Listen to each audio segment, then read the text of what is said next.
प्रधानमंत्री नरेंद्र मोदी की पर्यावरण संरक्षण अपील पर न सिर्फ सामाजिक सेवा बल्कि अब युवा भी आगे आ रहे हैं। गुना जिले के छोटे से ग्राम हापाखेड़ी के पर्यावरण प्रेमी दिलीप यादव ने कन्याकुमारी से लेकर कश्मीर तक की पैदल यात्रा की, जिसमें युवाओं को पर्यावरण संरक्षण का संदेश दिया। वहीं यात्रा समापन के अवसर पर अशोकनगर पहुंचे दिलीप यादव का स्थानीय लोगों ने भव्य स्वागत किया। वहीं मीडिया से चर्चा करते हुए उन्होंने अपनी यात्रा का अनुभव भी शेयर किया।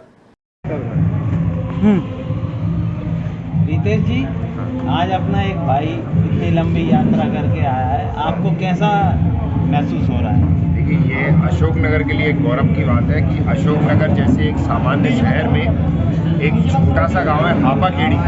मतलब हापाखेड़ी जैसे गांव से एक बालक के अंदर एक चेतना जागती है और वो आसपास अपने इर्द गिर्द जो भ्रष्टाचार है, जो प्रदूषण है, उससे परेशान होकर के एक यात्रा का निर्णय लेता है। ये अपने आप में निर्णय लेना पहला बहुत बड़ा चरण की एक उपलब्धि थी, और फिर उस निर्णय को पूर्ण करना, चुनौतीपूर्ण तरीके से उसको स्वीकार करके पूर्ण करना, ये बड़े गौरव की बात है। और मेरा मानना है कि भाई दिलीप भविष्य में प्रदूषण विरोधी और भ्रष्टाचार विरोध के लिए बहुत कुछ प्राप्त करेंगे और इस देश को ही नहीं, इस जिले को ही नहीं, हमारे प्रदेश और देश को भी एक दिशा देंगे।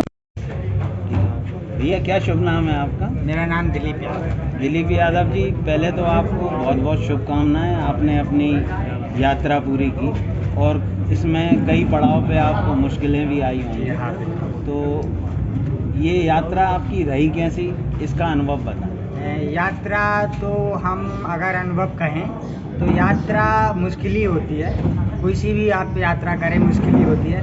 और मेरी यात्रा की मुश्किलें उसमें ज़्यादा इसलिए थी क्योंकि मैं चूँकि अकेला चल रहा था और जो मेरा दैनिक जीवन निर्वाह के लिए जो सामान होता है 10 से 15 केजी, वो भी मैं स्वयं अपना लेके चल रहा था।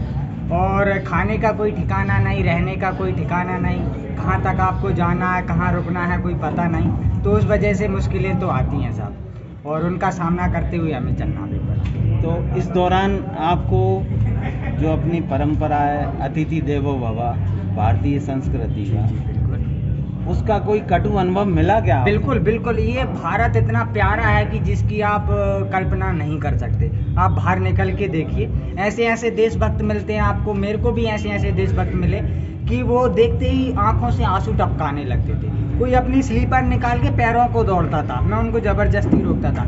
ऐसा ऐसा मैंने भाव लोगों के अंदर देखा, और मैं आपको बता नहीं सकता कि अभी भी हमारे भारतवर्ष में देश प्रेम इस प्रकार से व्याप्त है, परंतु हम इस मार्ग से भटक गए हैं। देश प्रेम की जो भावना है ना, उसको हम जागृत करने के लिए जो कार्य हैं देश के प्रति जागृत करने के लिए, वो नहीं कर रहे हैं। केवल हम कुछ जैसे 15 अगस्त हुआ, 26 जनवरी पे, उन कुछ दिनों के लिए केवल हम एक दिखावे के रूप में देशभक्ति आजकल व्याप्त हो गई है।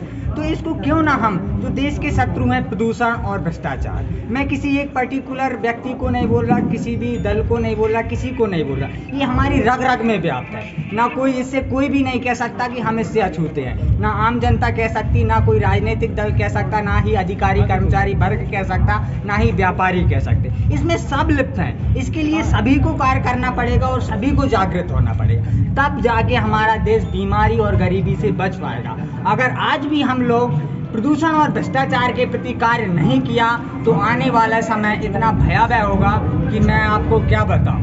वर्तमान में 100 करोड़ जलीय जीवों की मृत्यु सिंगल यूज प्लास्टिक, पॉलीथीन और बोतल की वजह से हो रही है। हमारी उम्र 11 साल कम हो चुकी है। हमारे भारत में प्रतिवर्ष 24 लाख लोगों की मृत्यु प्रदूषण के कारण हो रही है, और आज भी हम सो रहे हैं। बताइए हम कब जागेंगे और हम अपना और अपने बच्चों का भविष्य कब सुरक्षित कर देंगे? हम अपने ही हाथों से अपने पैरों पे कुल्हाड़ी मार रहे हैं और दीमक की तरह प्रदूषण और भ्रष्टाचार हमें खाए जा रहे हैं और हम उसका शिकार बनते जा रहे हैं।